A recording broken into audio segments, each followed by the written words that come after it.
Hours after the new hardline Taliban cabinet was announced, the first diktat was issued against women, banning them from playing sports because that may expose their bodies to the media and to the men. On the streets of Afghanistan, brave women raising their voice against the Taliban are being beaten and attacked. Is this what the future holds for the women in Talibanistan?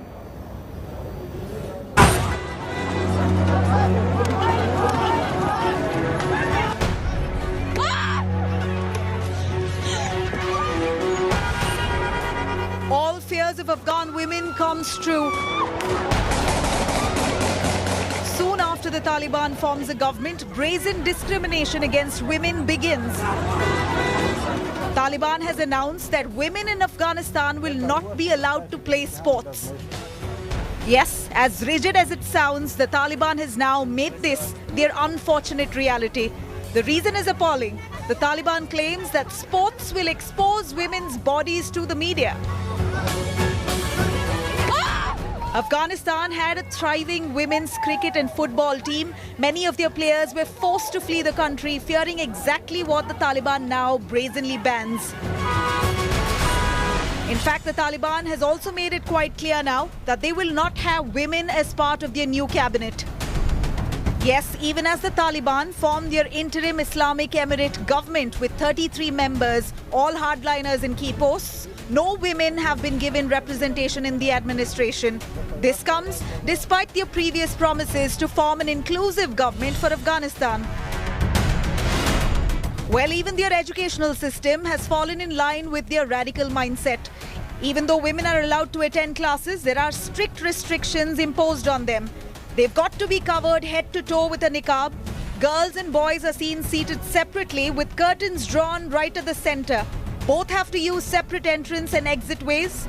Women have been asked to leave exactly 5 minutes earlier to avoid any mixing.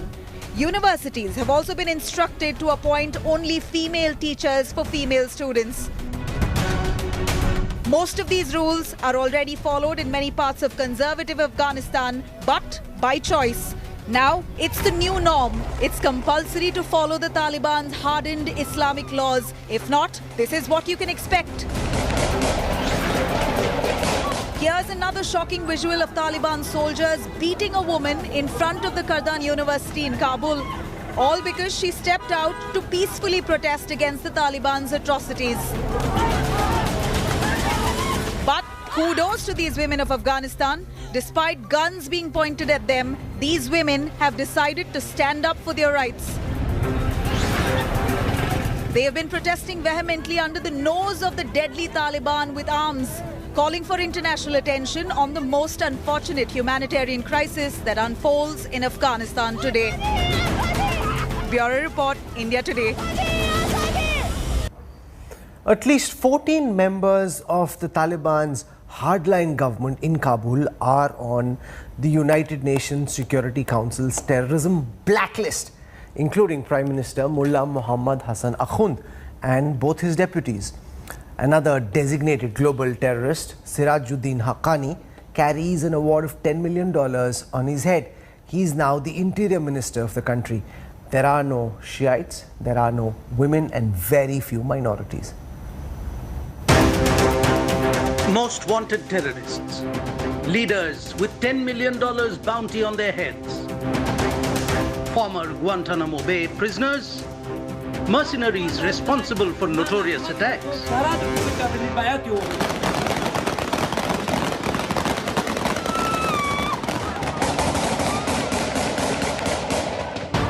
No, we are not talking about a terror organization, but the men who will now run Afghanistan.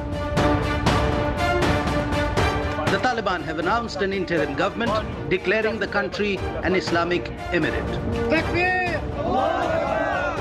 The cabinet, which is without a single female member, has Pakistan ISI's imprint written all over it. The government will be led by Mullah Hasan Akhund. He's one of the founders of Taliban and heads Rehbari Shura, Taliban's powerful decision-making body. Akhund also features prominently on the United Nations blacklist. Abdul Ghani Baradar will serve as his deputy. He was released from a Pakistani prison in 2018 after pressure from US. Maulavi Hanafi is the second Deputy Prime Minister.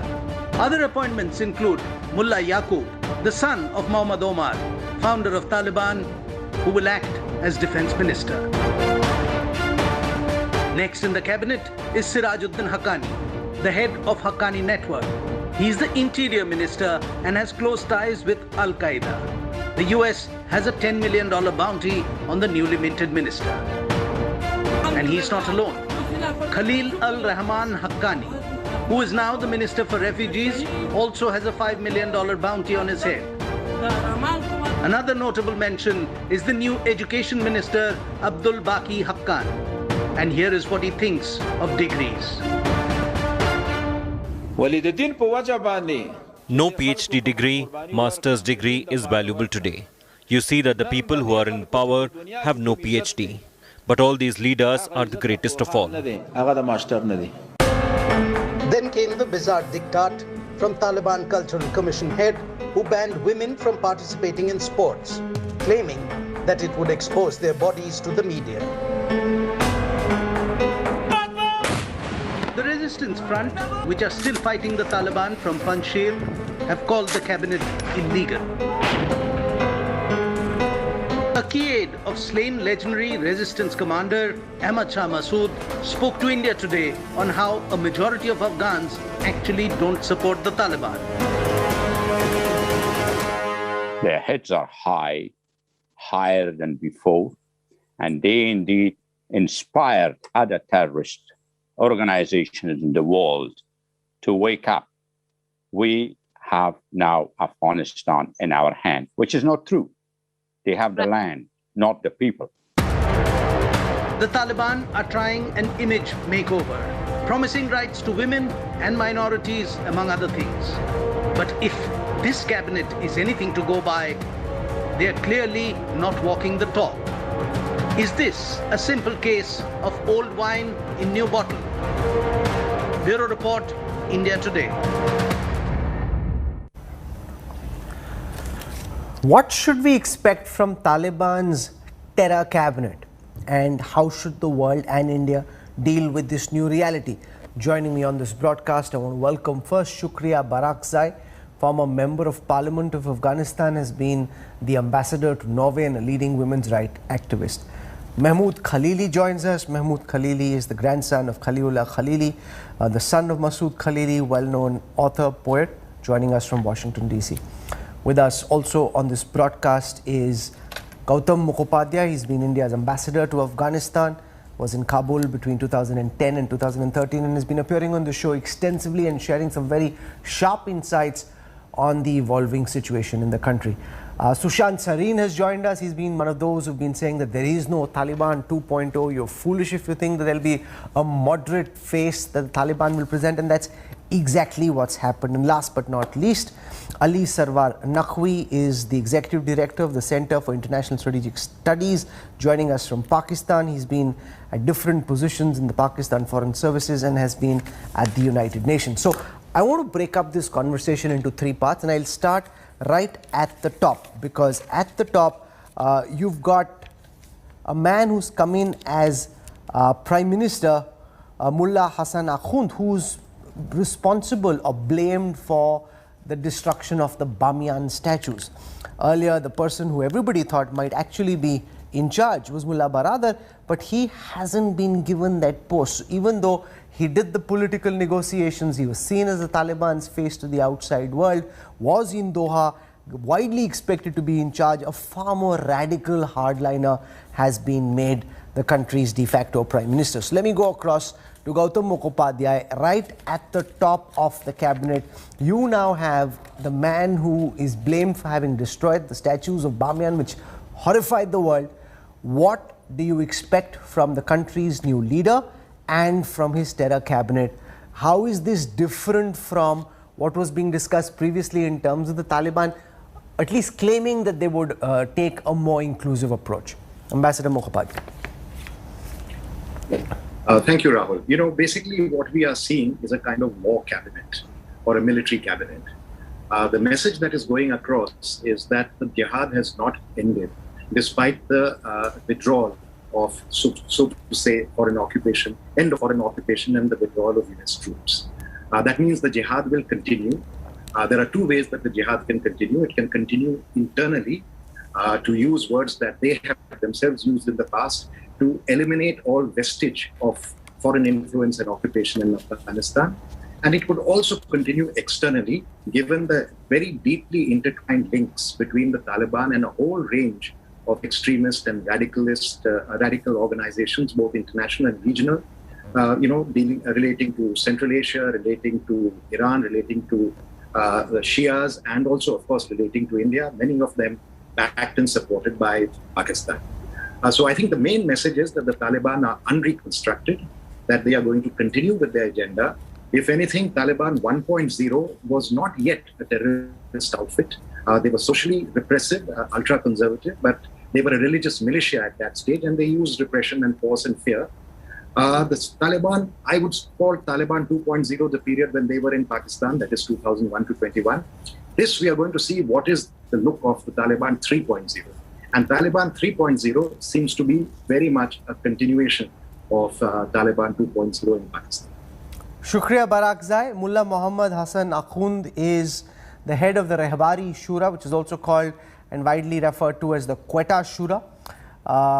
He's a UN terrorist, designated terrorist, and he's now in charge instead of Mullah Baradar. In the way that you see the current cabinet in Afghanistan, how much of a difference will this new list of appointments make? If, for example, Mullah Baradar had been Prime Minister, would that have meant a more progressive or forward-looking Taliban government, or do you think it doesn't really matter? Or the candidates who've been chosen for critical positions, you believe, now present a very, very regressive face of Afghanistan and hold up very dangerous portents for the direction in which Afghanistan can go from here?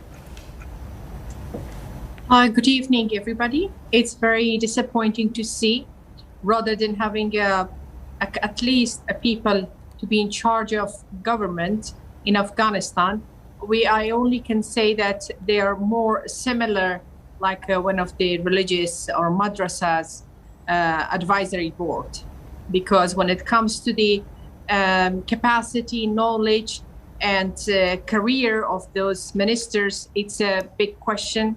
When it comes about division in the shape of different ethnicity in Afghanistan, it's lack of very visible. And especially when it comes that they replace the Ministry of Women's Affairs with the other Ministry of Vice and Virtual, that's like a completely different shift. So finally, Taliban remove mask from their face, and they stand and they say whom they are.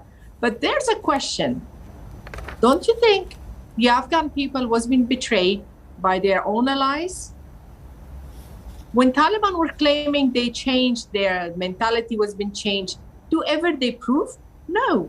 I think since the peace process, or whatever we call it name, start, the international community was just focusing about the exit plan. And right now, President Biden said we have to wait and watch what is the relationship between Taliban and China, because Chinese are facing Taliban as a problem.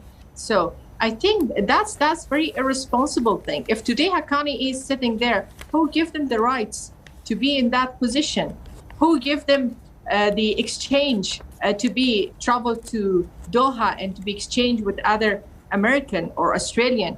So I think there are lots of things happen, which is Afghans people, and we never expect the international community, the United Nations, to be so careless about all the situation and all those values that they were claiming.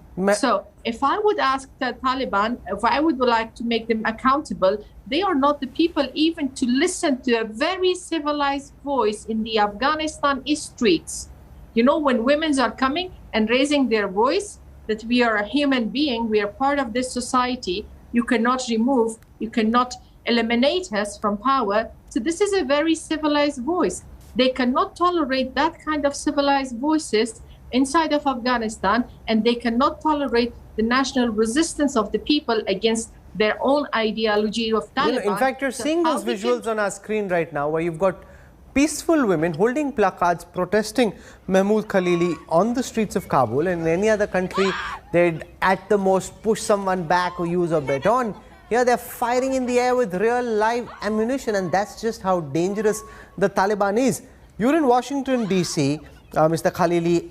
If there was ever any doubt about the extent to which the Americans have been fooled by the Doha faction, that now seems to have emerged in full public view, where you presented the more moderate faces to the outside world, but when it came to distributing the different cabinet portfolios, all the critical portfolios have gone to people with very dubious track records, many of whom are featured high up in the global terror list. Why, you've got an important question from Shukriya Barakzai.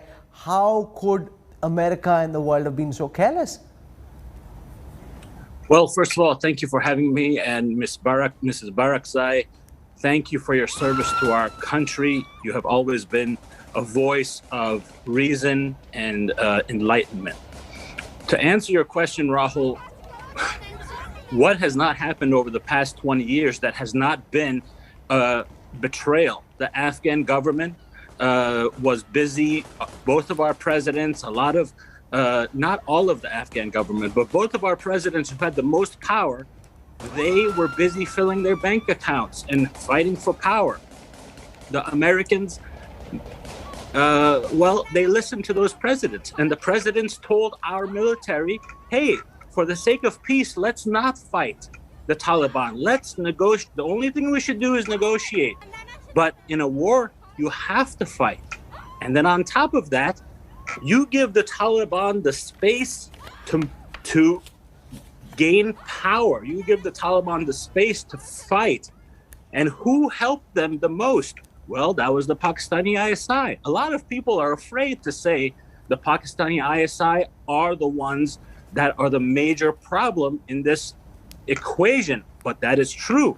The Afghan government might have been very inept and very irresponsible, the presidents, but they are not the ones who sent terrorists to blow up schools. They are not the ones who sent terrorists to blow up universities. They are not the ones who have created all these problems for the past 20 years. Yes, the Afghan government had a lot of problems, but it was not the Afghan government who maintained all of these attacks over the innocent Afghan people. It was the Taliban and the Pakistani ISI. And the Afghan people will not forget that. The Afghan people understand that these people that are now in power are evil people who killed thousands and thousands of innocent Afghans every year. And will that change? Probably not, because their ideology hasn't changed. Why would the ideology of a victor change? You're victorious. You don't need to change your ideology. So sadly, I don't think that things are going to get better anytime soon. And as my father always says, we have to fasten our seatbelts and pray. Sushant Sareen, of greatest concern to India is the fact that Sirajuddin Haqqani, the head of the Haqqani network, which has very close ties to the Al-Qaeda, based also in Pakistan's North Waziristan, and the man who ordered the terrorist attack on the Indian embassy in Kabul in 2008, where 58 people were killed, is now the interior minister of Afghanistan. Now that is a worst case scenario playing itself out. How dangerous is that in the current context for India, in your view, Sushant? Look, Rahul, number one, I want to join issue with you when you say that the Americans were fooled by the pleasant lies of the Pakistanis or the Taliban. I don't think the Americans are fooled. I think they've walked into it with their eyes open. They've done a deal with the devil. Absolutely. They're quite okay dealing with Sirajuddin Haqqani. They're quite okay dealing with the entire rogues gallery, which is the cabinet of Afghanistan. And I don't know, unless somebody was really smoking some really potent pot, I don't know how anybody was thinking that, the Taliban have changed. The Taliban actually never told you that they have changed. They never, this thing which you said, old wine in old bottle. It is an old wine in an old bottle with just a bit of a new label. That's the only thing which has changed. The entire cabinet is basically a hark from the past. it's all of those guys who have come back. And if you expect that all of those guys in the last 20 years have actually become more moderate, become liberal, progressive, I'm sorry, that hasn't happened. So what you're seeing right now in Afghanistan is what was offered to you by the Taliban in any case. They never pretended otherwise. Okay, now what does it mean for us? I think it means for us very simply that given the fact that these guys are basically Punjabi puppets, the Punjabi army of Pakistan is running these fellows. These guys are completely beholden to them. Their businesses are in Pakistan. They might have to run again to Pakistan. Their families are out there. So, the Pakistanis have got them by the scruff of their neck. And the Pakistanis have been pretty ruthless. Anytime any of these Taliban leaders was not kowtowing the Pakistanis, they've eliminated them. Anybody who, for example, some of the Taliban leaders who opposed either Mullah Mansoor becoming the Amirul Momineen or Hebatullah becoming the Amirul Momineen, anybody who opposed it were eliminated. They suddenly died in bomb blasts. Now, who was doing all of that? Obviously, the Pakistanis were doing it. So the Pakistanis have got this in their pocket, and let's make no mistake about it. And which means that obviously there are very serious security threats coming our way. My point is a very simple one. Are we going to turn the other cheek and, react in a defensive manner, which we've always done, which is what the focus is? Or are we going to go on an offensive? And if we but what kind of, once again, what kind of an offensive are you advocating, Sushant Sareen? I'm advocating whatever offense can be possible. Does it mean sending some troops across the border? Does it mean firing missiles into Pakistan? Anything. I'm saying we should be ready to do anything. And we need to play this game of brinkmanship. This nonsense which the Americans have been feeding us, that these are very nice guys, they will be perfectly fine. I think we should tell the Americans to go and take a bit of a hike now. Because, there is no way that because they want to sleep. Listen, Rahul, just one small thing. Even in '96, the American administration under Bill Clinton, the great progressive democratic president, and you have another democratic dispensation right now, was ready to sleep with the Taliban. They were ready to do business with the Taliban. Okay. It was only when women started making a big noise inside America that these guys bawled and they backed off. So you mean to say these guys are not ready to do the same thing? Ali Sarwar Naqvi, what's very clear is the role of the ISI and the Pakistani establishment, the Pindi Shura, as Christine Fair says, which is now out in the public domain. Your ISI DG in a hotel lobby in Kabul. And the first leak, and I want our viewers to remember this, did not come from the Afghan press or from the American press about what the new cabinet would look like. It came from a background briefing done by the ISI, reported first in the Pakistani press. At that time, when the name of Mullah Mohammad Hasan Akhund came out for the first time as the Prime Minister, many people wondered where did he come from, because before that Mullah Baradar was the front runner. And then what that proved, Ali Sarwar Naqvi, is that it's the ISI which is currently calling the shots. This really in Afghanistan now is an ISI-sponsored terrorist cabinet. You see, Rahul, you have already reached all your conclusions. All your panelists have reached their own conclusions, and the whole blame is being put on Pakistan. Even the formation of the government is apparently, according to you, the choice of the ISI. Now, ISI is being built into a huge regional troublemaker, which is not correct, number one. Number two, Pakistan has been trying to play a very constructive role. And contrary to what you are saying, we have nothing to do with what is happening in Afghanistan. So what was the ISI DG doing at a hotel lobby, giving a comment before the Afghan cabinet was announcing, don't worry, everything will be okay? I don't see how things can be more public than this. Chief of your inter-services agency out in a hotel lobby, it's not happening in the dark shadows. You let me speak. Okay. If you don't let me speak, you won't have my answer. Now, there were other intelligence chiefs, there are even today, who are in Kabul, and they are talking to the Taliban, talking about various ideas of cooperation and everything. It's not just Faiz Hamid, who was the only intelligence man in Kabul, and the only difference is that he has come out, he said it very openly because there is nothing to hide.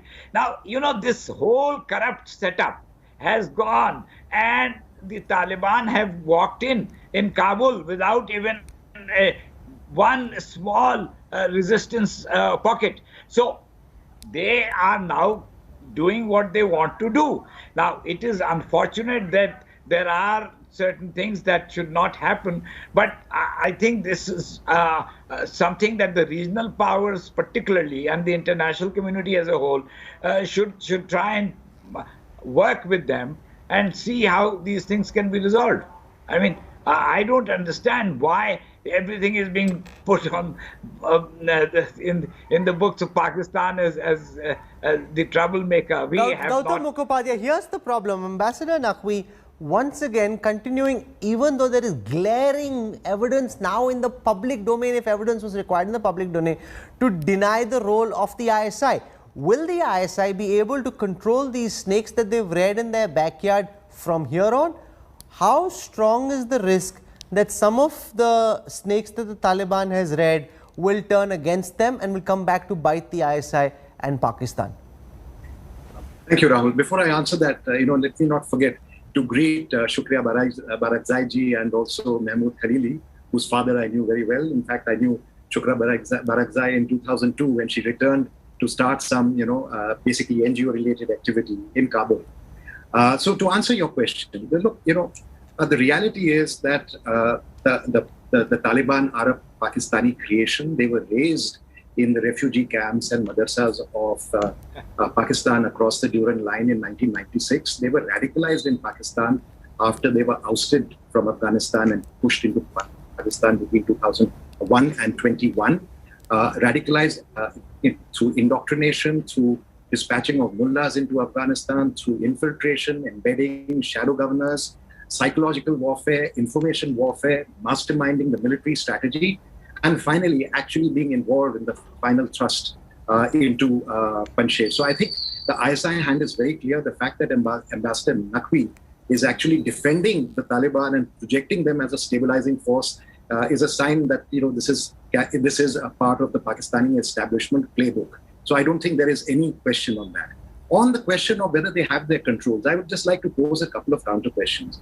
Mullah Baradar was in a Pakistani jail for 8 years, arrested on a sting operation conducted by the Pakistanis with the help of the Americans. And from all reports that we have, he was psychologically and physically virtually broken down. He was pulled out and presented as the mediator in Doha.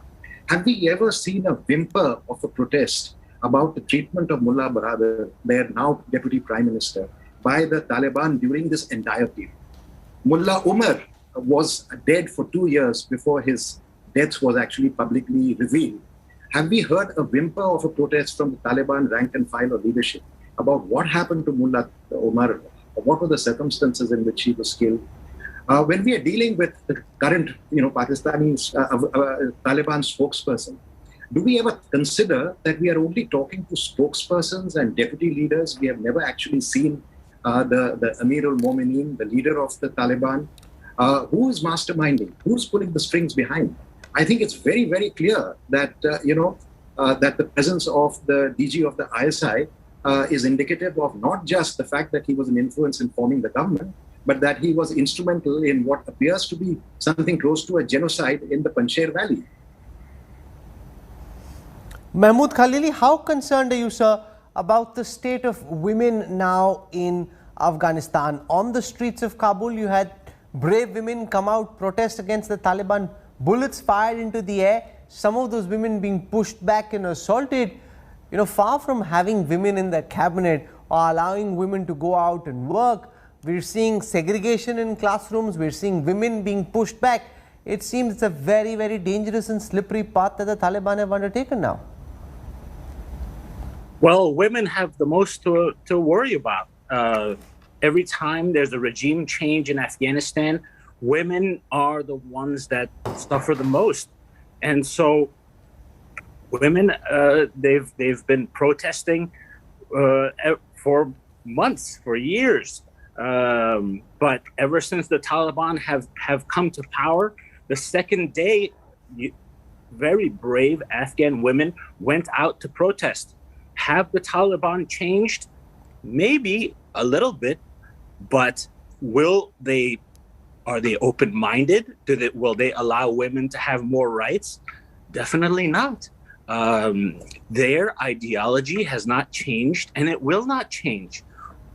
Afghan women, I am so saddened by the fact that Afghan women are going to not have as good of as free as a life as they did in the past. Hopefully, I'm wrong, but I do not think so. Sushant Sareen, I met with some senior officials in the Indian security establishment, and they're now very concerned about the possibility of many of these terrorists who now have very little to do, apart from the fact that they're now in power, but not all of them are, making their way to Kashmir or to India, and the fact that there are some terrorists of Kashmiri origin who are reported to be part of the jihad or the terrorism in Afghanistan, who may be more likely to come back, and then with the kind of weapons that they have, the night vision glasses that they have, they're now a very, very potent fighting foe. How should we try and deal with them? So, Rahul, just a word on what Ambassador Mukhopadhyay was saying about the Pakistanis and their treatment of the Taliban. There were a number of top Taliban leaders who the Pakistanis had jailed and killed in custody, including the former Defense Minister Ubaidullah Akhund, who was killed in custody because he was not kowtowing to them. Baradar survived, but that is about it. And he's been turned around. And don't think that he's moderate. But on your question, look, it's partly the weaponry will come. That is something we can handle. I think what is going to be even more dangerous is two things. One is the software of terrorism, which is going to be coming in, partly in terms of the influences of the Taliban coming in, and partly the kind of, blood-curling rhetoric and the propaganda which is happening from inside Pakistan. And the second, which is even more dangerous, is what I call the technology of terrorism and the tactics of terrorism, which groups like the Taliban and that entire menagerie of terror groups with which they've been dealing have been perfecting over a period of time.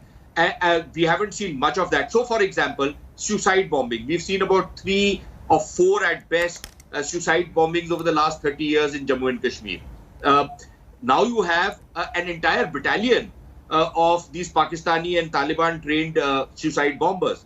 I don't know how many of them are going to be infiltrated into Jammu and Kashmir. I think that is something we need to watch out for. But at the end of the day, Rahul, you can keep watching out for it.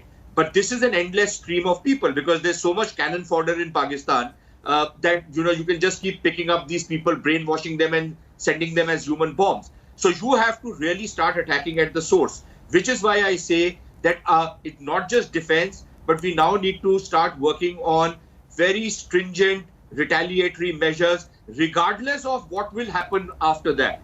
I think that thing has to be told to the Pakistanis that there is going to be, you're not going to get away with it. Sushant Sareen has an interesting suggestion. He sparked a new debate about preemptive retaliatory measures rather than allowing these terrorists to come and attack us. We know at this moment across different launch pads in along the LOC, there are these terrorists who've come in, and everywhere it's being reported through IB, through military intelligence, that many of these are foreign ultras. Would you recommend that as well, Gautam Mukhopadhyay? Is that something you'd consider at all, a more aggressive approach rather than wait for these terrorists to come and attack us?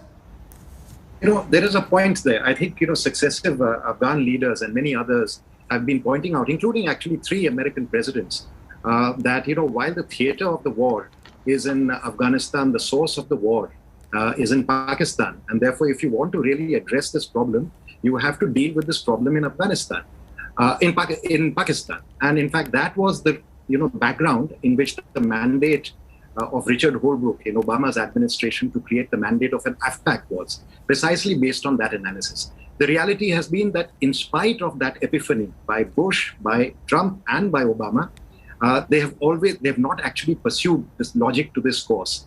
Today's logic is actually very different. Now, in fact, Pakistan will try to export not only all the so to say terror organizations based in Pakistan into Afghanistan, and therefore say that, they have no terror organizations in their territory anymore, but also perhaps push as many Afghan refugees back into Afghanistan and just say that, we are finished with the Afghans. So, I won't sort of go, I won't engage Sushant, who I agree with in almost everything that he says, particularly on the, US knowledge of what they were doing in pushing the Taliban into government. But I would say that, the issue of coercive diplomacy to be applied on Pakistan and the realization and the focus, the spotlight on Pakistan as the source of these problems must continue. I'm going to leave it over there. For the time being, Ambassador Gautam Mukhopadhyay, Sushant Sareen, Ambassador Ali Sarwar Naqvi, for joining us on this broadcast. And before that, Shukriya Barakzai and Mahmood Khalili. Thank you very much. I'm slipping into a break. When we come back, we can't take our eyes off the situation in Afghanistan. What's very clear is that there is trouble building for India. We need to be aware. It may happen now, it may take time to happen, but there is trouble coming our way. We need to be certain about that, and we need to not just have our guard up,